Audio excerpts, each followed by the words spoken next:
petite diffusion. Voici le jour. Donc, voici le jour pour ta bénédiction. Voici le jour pour ta guérison. Voici le jour pour ton miracle. Et voici de nouveaux jours parce que le nouvel an nous y sommes. Alors, bonne année. Et j'ai pas besoin de dire meilleur que les autres, là. Que ce soit la meilleure depuis que vous avez connaissance, que ce soit la meilleure. Alors, bienvenue à chacun et chacune de vous d'un peu partout. Parfois, on n'a pas idée. Nous, on ne pense pas toujours à ça quand on fait nos enregistrements, quand on fait nos émissions. On ne réalise pas la quantité de personnes, parce que c'est pas seulement en voyant le nombre de vues, c'est pas juste ça, parce qu'il y en a qui partagent et qui sont dans d'autres pays et à d'autres fuseaux horaires. J'allais dire quelque chose, je me souviens, il y a des personnes, bon, quand j'étais plus jeune, ça me faisait rire, on faisait des voyages, puis eux, ils parlaient selon ce qu'ils comprenaient ou ce qu'ils avaient entendu, et ils disaient, ça va dépendre, au lieu de dire du décalage horaire, ils disaient du décollage, comme si c'était l'avion qui décolle, hein? Ça dépend du décollage horaire. Ça a un certain sens, hein, alors que l'avion décolle, mais ça me faisait toujours sourire un peu. Et ça, on n'est pas toujours conscient de ça, nous, quand on fait ce qu'on fait. Mais gloire à Dieu, puis merci Seigneur, ça rejoint plus de gens qu'on peut l'imaginer. Je rencontre des fois des gens un peu dans des lieux publics, puis je dis, ça va bien, tout ça, oui. Ben toi, ça a l'air à bien aller. Cette semaine, j'ai écouté un autre, en tout cas. Même des gens qui ne viennent pas à l'église, et ça, c'est super, parce que c'est leur église d'une certaine façon, jusqu'à temps qu'ils soient en communion avec les autres chrétiens, plus, je dirais, dans une famille plus serrée, plus proche. Mais en attendant, c'est super, en tout cas. Soyez bénis. Je peux dire bonjour à Noah? Ah oui, bonjour Noah. Il y en a plusieurs qui écoutent, là, que je pourrais vous dire bonjour un à un. Mais ce qui se passerait, c'est qu'il n'y aurait pas d'émission. Ce serait juste que des salutations. Oh mon Dieu. Et évidemment, je vous ai parlé de ça il y a un petit bout de temps, que j'étais en train de préparer un album country gospel, très important le gospel, country mais gospel, et puis ça avance bien. Les choses, j'en ai même fait quelques-uns dans un genre de concert de louange que j'ai fait, et puis ça a été très apprécié. Mais évidemment que c'est pas tout le monde qui aime ce type de musique-là.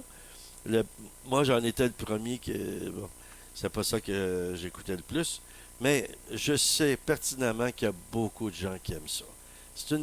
J'appellerais ça une musique du peuple. C'est super, comme ça.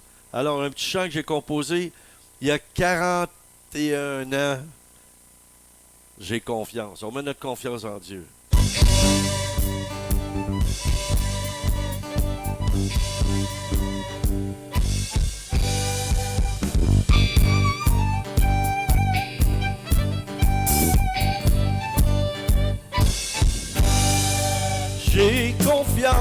J'ai confiance en toi, car tu m'as sauvé, tu m'as redonné la foi. J'ai confiance en toi, car tu m'as aimé, tu m'as rendu la joie. Tu m'as sorti des ténèbres pour me ramener à ta lumière. Tu m'as montré que j'étais faible et m'a relevé lorsque je suis tombé.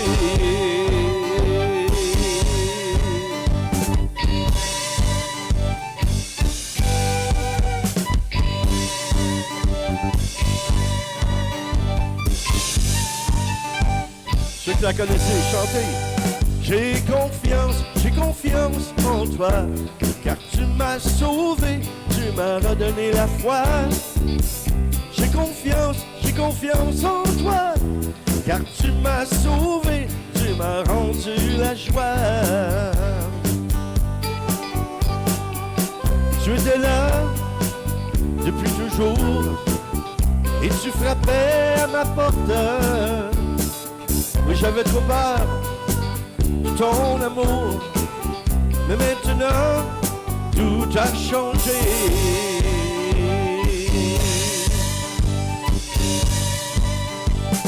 Et Seigneur, on met notre confiance en toi.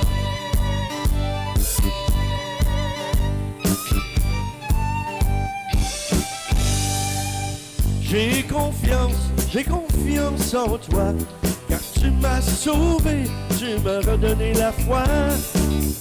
J'ai confiance en toi, car tu m'as aimé, tu m'as rendu la joie.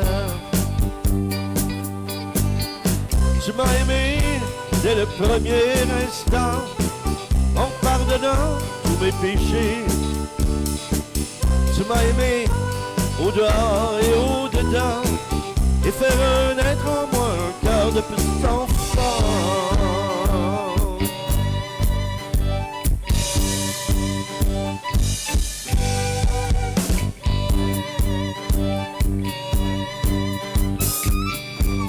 Chantons notre confiance en lui. J'ai confiance en toi, car tu m'as sauvé, tu m'as redonné la foi. J'ai confiance en toi, car tu m'as sauvé, tu m'as rendu la joie. Tu m'as appris à vivre au jour le jour, à témoigner de ton amour. Et c'est dans la simplicité que l'on est grand, et de toujours garder la paix au-dedans.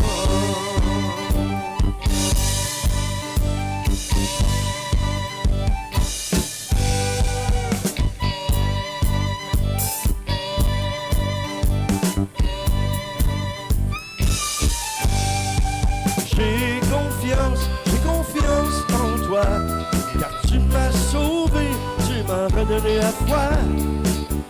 J'ai confiance en toi, car tu m'as aimé, tu m'as rendu la joie. Oh, j'ai confiance en toi, car tu m'as sauvé, tu m'as redonné la foi.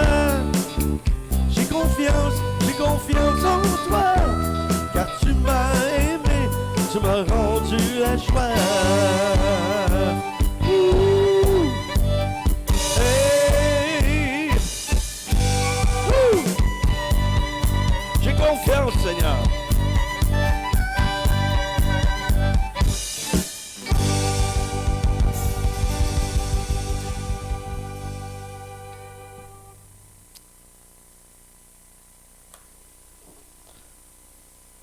Amen. C'est une prière, hein?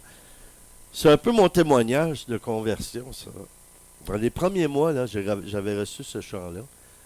J'ai confiance à tout le texte qui nous parle de comment Dieu m'a sauvé et tout ça. Ben, c'est bon pour tous nous autres, quand on donne notre vie à Jésus, de pouvoir prendre et chanter ces paroles-là, ce texte-là.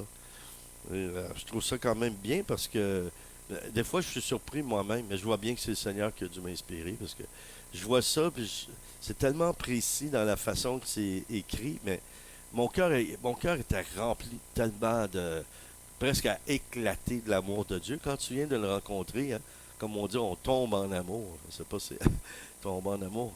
Il y en a qui disent ça, ma femme est tombée enceinte. Des fois, il y en a qui répondent, j'espère qu'elle s'est pas fait mal en tombant.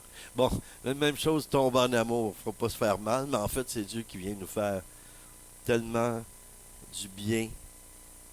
Et nous allons parler de l'année dans laquelle nous sommes entrés.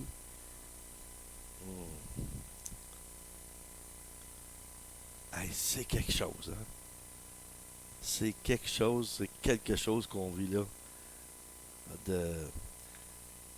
On dirait que les années ils passent et puis, bon, ceux qui sont plus âgés un peu, là, moi je commence à faire partie de ça. Je fais pas partie des jeunes, mais moi j'ai un cœur jeune. Alors, j'ai l'impression que je suis autour de 33 ans, 30 ans, là, dans toute ma façon de percevoir les choses, mais avec une maturité de quelqu'un qui a presque le double de ça. Et mais plus on vieillit, plus, en tout cas pour moi, je trouve que ça passe tellement vite, tellement vite. Et il y a il avait fait des scientifiques avaient fait une expérience par rapport à ça. Comment on perçoit, comment on vit ça, selon l'âge qu'on a. Il avait pris un jeune enfant, 4-5 ans, je sais pas, 7 ans, chose comme ça en tout cas. Un jeune, assez jeune enfant, et une personne âgée qui avait au moins 80. Et puis ils les ont isolés dans une pièce pendant 1 heure. Et ensuite, ils ont posé la question combien de temps qu'ils pensaient qu'ils avaient été là. Et la personne âgée avait trouvé que ça avait passé très vite. Mais l'enfant avait trouvé que ça avait été très long. Vous savez, ça, c'est une expression, c'est quelque chose qui est verbalisé souvent chez nos enfants. Vous savez, j'en ai eu 7, là. Et quand on allait en voyage, n'importe quoi, c'était toujours c'est long, c'est long. Ben, nous aussi, on trouve ça long, mais ça passe plus vite. Parce qu'on est engagé, on est occupé, on fait quelque chose. Mais si toi, tu es là puis tu fais pas beaucoup de choses, tu trouves ça long parce que ton temps n'est pas occupé. Mais quand tu es occupé, le temps passe vite et plus tu avances dans la vie, en âge, plus tu trouves que le temps passe vite. En tout cas, moi, c'est ce que je crois. Alors, Dieu, notre Dieu, c'est un Dieu de renouveau. Puis, Amen, parce que le fameux réveil dont on prie pour ça depuis longtemps, il est commencé. En tout cas, moi, je le vois. Je vois des signes, je vois des choses que Dieu fait en ce moment que je reconnais de la dernière fois quand j'étais dans une vague de réveil. Mais maintenant, c'est plus profond, c'est plus précis. En tout cas, Dieu est parfait. Il fait toujours les choses. À chaque fois qu'il fait quelque chose de nouveau, c'est encore toujours meilleur, plus merveilleux. Et on a ce Dieu-là qu'on a, notre Dieu, il est un Dieu qui renouvelle. Ok? On n'a qu'à regarder ce que le Créateur il a fait, ce que Dieu a fait. C'est comme un renouveau constant. Je ne sais pas si vous avez déjà expérimenté ça ou réfléchir sur ce sujet-là. Quand on est au bord de l'eau, au bord de la mer plutôt, il y a- moi, je suis vraiment... je trouve ça étonnant, fantastique, merveilleux de savoir qu'en dessous de la mer, il y a tout un monde, il y a toute une vie qui est là. En même temps que nous, on est en dehors de l'eau, hein, sur la terre, puis qu'il y a toute une vie qui est là. Mais que toutes ces deux vies-là, ces deux mondes-là, si on veut dire, hein, sont en mouvement constant. C'est incroyable, oui, ben, c'est incroyable, mais de voir, d'être témoin de ça, des vagues qui viennent une après l'autre, il n'y en a aucune qui est identique. Et là, dans la période d'hiver, je disais ça à un de mes petits-enfants, un de mes petits-fils, je disais, est-ce que tu réalises ça, qu'il n'y a pas un seul flocon de neige qui est identique, il en tombe des milliards quand il neige? Qui peut faire ça? En tout cas, ceux qui croient que Dieu n'existe pas, je ne sais pas comment ils font pour ne pas croire ça. Ça prend, il y a un concept, il y a une création, il y a un créateur, il y a un concepteur. Ça ne peut pas faire autrement. Mais il n'y a pas, il y a personne dans l'univers, j'irais dire, qui peut faire une chose pareille. Chaque flocon de neige, comme les êtres humains, comme nous, on est comme des flocons de neige. Ah, il peut y avoir des ressemblances, mais on est tous uniques. Même des jumeaux identiques il y a toujours un petit quelque chose. Parfois, ça peut être dans leur tempérament, dans leur caractère. Physiquement, ils peuvent sembler identiques. Mais Dieu fait ça dans plein de domaines. Pensez, l'alternance des saisons. Je le sais qu'en ce moment, si on est en hiver, ou qu'importe la saison dans laquelle on est, là, je sais la prochaine qui vient. Pourquoi? Ben parce qu'à cause de mon vécu, je veux dire, après l'hiver, c'est le printemps. Après le printemps, c'est l'été. Après l'été, c'est l'automne. Et ça recommence. Mais Dieu a tellement fait ça parfaitement. Hein, les années, les mois, les jours. Nous, on a fait des calendriers, tout ça, mais la nature elle-même, les lunes, le croissant de lune, le décroissant, avec ça, l'être humain a su un peu savoir comment se déroulaient les journées, la nuit, le jour.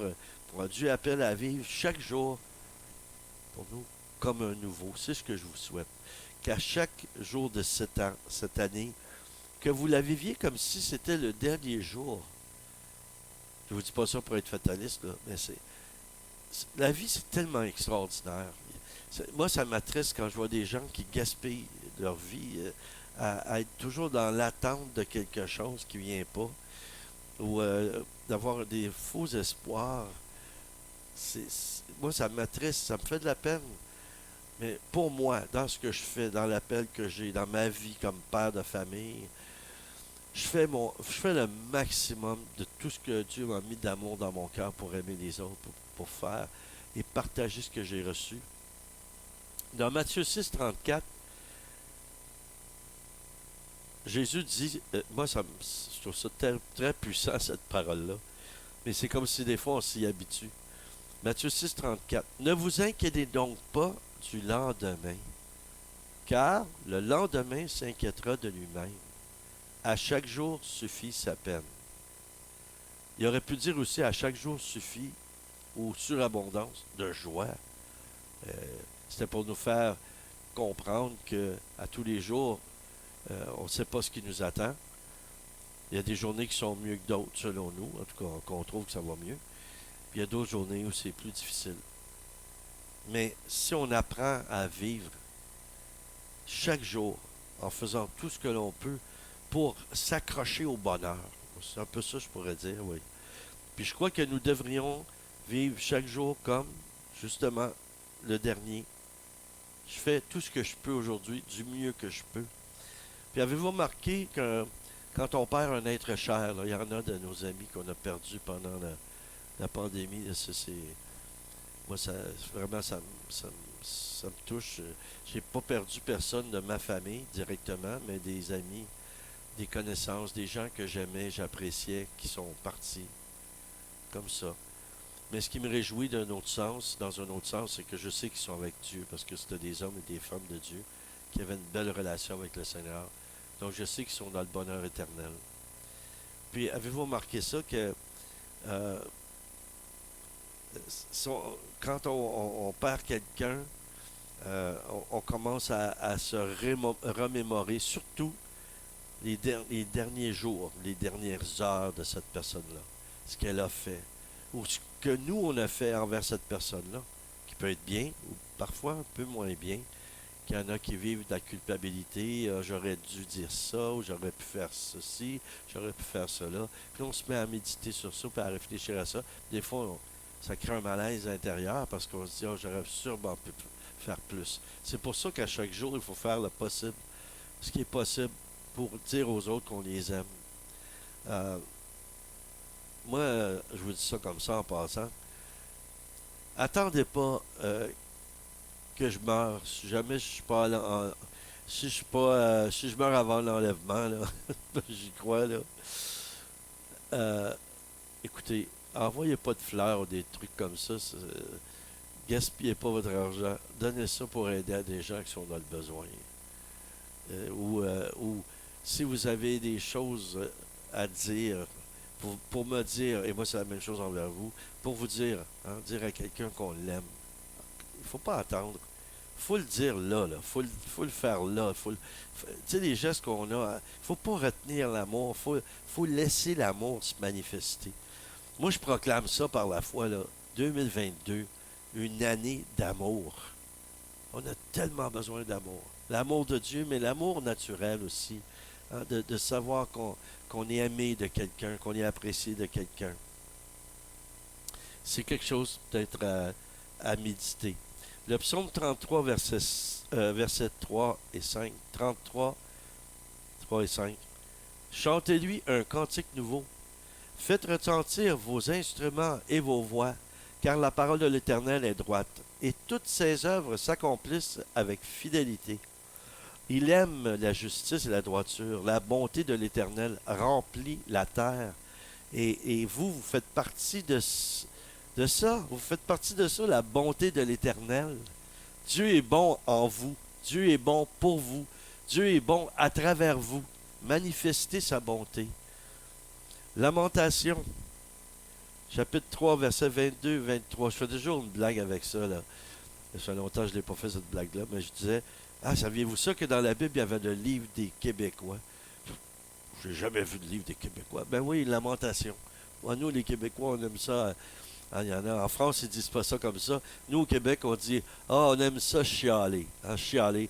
En France, ça veut dire pour vous pleurer fort et tout ça. Mais ici, ça veut dire murmurer et critiquer. Hein, on aime ça chialer. On appelle ça se lamenter. Donc, Lamentation 3, 22, 23. Les bontés de l'Éternel ne sont pas épuisées. Le Seigneur t'a dit ça aujourd'hui, là. Ses compassions ne sont pas à leur terme. C'est pas fini. Elles se renouvellent chaque matin.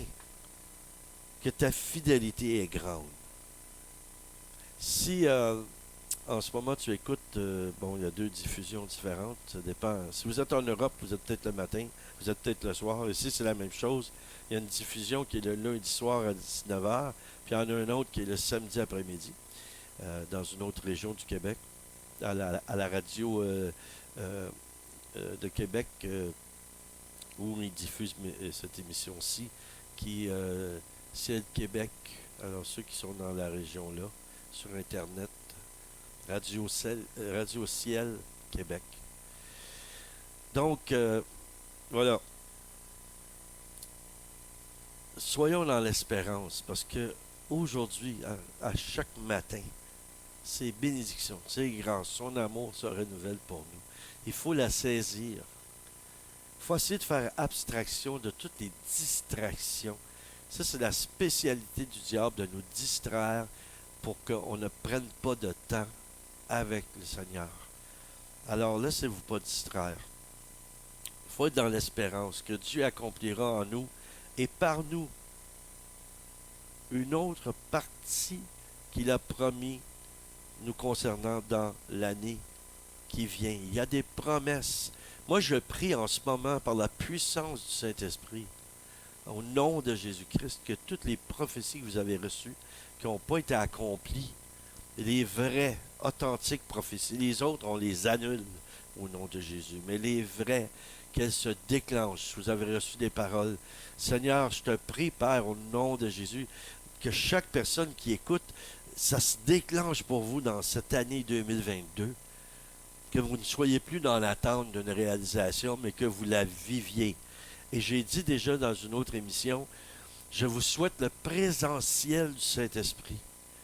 Le présentiel, la présence du ciel en vous. Philippiens 1, 6. Et ça, le Seigneur vous dit ça. Hein, il faut se rappeler ça. Je suis persuadé que celui qui a commencé en vous une œuvre bonne, c'est l'apôtre Paul qui dit ça, en poursuivra l'achèvement jusqu'au jour du Christ Jésus. Donc, ce que Dieu a semé, ce qu'il a mis dans votre vie, ce qu'il fait dans votre vie, ce qu'il a promis qu'il ferait, alignez-vous avec lui et ça va s'accomplir. Allez pas ça et là, cherchez pas toutes sortes de... Non, courez pas même les hommes, les femmes de Dieu, courez Jésus, courez après lui, essayez de vous accrocher à sa tunique. Dites, Jésus, je suis avec toi, je veux rester avec toi. Hein, un peu comme Élie et Élisée, là. Hein? Il y avait le pan du manteau, et puis là, Élisée s'est accroché. Il y a eu le double la portion d'Élie.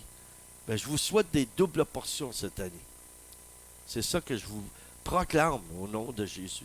C'est ce que j'ai dans mon cœur, par l'Esprit.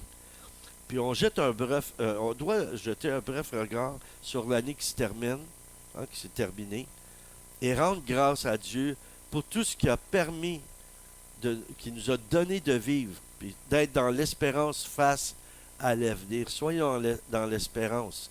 Puis apprécions chaque jour, tout en gardant nos yeux sur la vision du futur pour nous aider à avancer dans son plan parfait pour chacun de nous. Le Seigneur, il a un plan parfait. Ah, tu l'as déjà entendu. Ah, je sais ça. Il y a un plan parfait, mais quand ça va se réaliser? Il est en train de se réaliser. Dieu est en train de le faire, ce plan-là. Ça se fait au fur et à mesure. Et plus tu coopères avec le Saint-Esprit, plus ça se réalise. Dernier verset, on se quitte tout de suite après ça. Romains 8, 18. Moi, j'aime beaucoup ce verset-là. J'estime qu'il n'y a pas de commune mesure entre les souffrances du temps présent et la gloire à venir qui sera révélée pour nous. Oui, on a des souffrances. Oui, on est en détresse. Et toutes ces choses-là, oui, ça fait partie être humain. Mais quel espoir, quelle espérance que Dieu nous donne par l'apôtre Paul. Il n'y a pas de mesure entre tout ce qu'on vit de difficile là, et la gloire à venir. Mais là, on est dans cet avenir-là, on est déjà là. 2022, on est dans l'avenir. Quand on était en 2021, on regardait de loin. Et plus on avançait dans l'année, dès le début de l'année, 2022, j'espère que ça va être mieux. Puis là, il y a des prophéties de double portion, 2 fois 2, 4, 4 fois plus. Puis, bon, en tout cas, il y a des gens qui sortent toutes sortes d'histoires prophétiques, là. Moi, je suis prophète déjà, et je peux vous dire ça, qu'il y a des choses parfois que je trouve que c'est un petit peu, ici au Québec, on dirait charrier, ou tiré par les cheveux. Puis, on voit la confirmation que ça se confirme, justement pas. Ça m'agace. Je veux dire, on dit toutes sortes de choses pour encourager, stimuler. C'est correct d'encourager, mais vraiment, soyons attentifs que ce soit le Saint-Esprit qui s'adresse à nous, et pas une émotion ou quelque chose qu'on imagine. Les véritables prophètes se laissent inspirer et quand ils parlent, il y a des changements qui s'opèrent à court terme ou aussi à long terme. Donc, il n'y a pas de commune mesure. Et gardons nos yeux sur celui qui est le passé, le présent et l'avenir, le Saint-Esprit, Jésus. Et un jour, un de mes amis prédicateurs a dit ceci, ça m'a étonné un peu, puis vous réfléchirez à ça. Il avait dit, le Saint-Esprit, c'est la mémoire de Dieu. Le Saint-Esprit est la mémoire de Dieu. Wow! Et il était là depuis le début, il planait sur les eaux, et tout est mis en mémoire. Moi, je dirais que le Saint-Esprit, c'est le disque dur de la Trinité. Et on a ce disque dur en nous, que Dieu nous rappelle, et quand c'est nécessaire, comme Jésus a dit à ses apôtres, ses disciples, il a dit, tout ce que je vous dis là, en temps venu, ça va vous revenir à la mémoire quand ça va être nécessaire. Et que Dieu puisse, tout ce qu'il a mis en vous, que Dieu puisse déclencher ça en vous cette année, à partir de même cet instant-là. Alors, prions. Merci encore pour tous ceux qui nous aident, nos partenaires, ceux qui nous encouragent et que vous vous encouragez vous-même en allant sur notre boutique en ligne, qui est ministèrebn.org. Alors, vous pouvez faire des dons. On peut émettre des reçus pour faire l'impôt pour les gens du Canada. Alors, merci pour votre générosité. Et merci d'être présent à chaque semaine. En tout cas, ceux qui font l'effort d'être là. Merci de me permettre et de me donner le privilège de partager avec vous ma foi. Alors, je vous bénis. De tout mon cœur, je vous bénis. Que le Seigneur fasse rayonner son visage sur vous, qu'il vous donne la paix et qu'il vous apporte et vous donne sa grâce et que vous puissiez vivre pleinement dans cette année 2022. Alors, sainte, merveilleuse et année bénie à chacun de vous.